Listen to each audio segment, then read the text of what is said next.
Sa muling pag-arangkada ng Mobile Legends Bang Bang Professional League Philippines Season 13, itinampok ang banggaan ng mga kampyon na AP Bren at Echo Philippines. Yan ang ulat ni Rafael Bandayrel.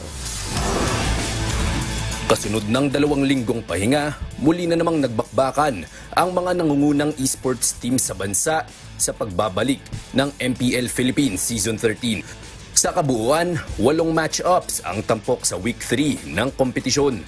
Pero markado sa kalendaryo ng marami ang pagtatapat ng 2 Pinoy World Champions na AP Bren at Echo Philippines.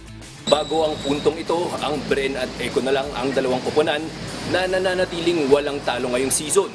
Kaya sa match-up na ito, siguradong may undefeated record na bibigay. Magandang panimula ang sumalubong sa defending champions nang sungkitin nila ang Game 1 sa loob ng 16 minutes and 40 seconds. Ngunit di naman nagpadaig ang M4 World Champs nang dominahin ng Game 2 upang ipatikim sa Bren ang una nilang game loss ngayong season. Tila nasa Echo ang momentum sa Game 3 nang simulan nila ito ng may 4 kills to 2 advantage.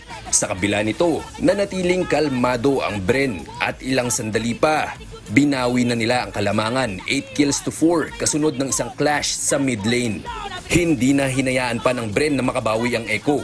Nilusob nila ang base ng kalaban upang tapusin ang laro sa 12 minutes and 48 seconds. Aminado ang kapitan ng Bren na si Angelo Few Arcangel na dikit lang talaga ang 2 koponan pagdating sa talento.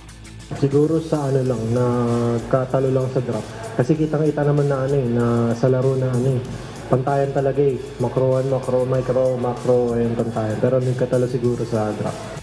Sa kabila ng hindi paborableng resulta para sa Echo, masaya pa rin si Carl TZ Nepomuceno na nagawang patunayan ng kanyang koponan ang kanilang tunay na kakayahan. Sobrang satisfied din po ako kahit nakaisa lang kami kasi parang buong game hindi nila nakokontrol lagi silang dominating sa mga laban nila Tapos sobrang taas pa natin kasi lang sa ngayon tapos nakaisa kami. Magpapatuloy ang aksyon sa MPL Philippines Season 13 sa Biyernes, April 12 dito pa rin sa Shooting Gallery Studios sa lungsod ng Makati. Rafael Bandayrel para sa Pambansang TV sa Bagong Pilipinas.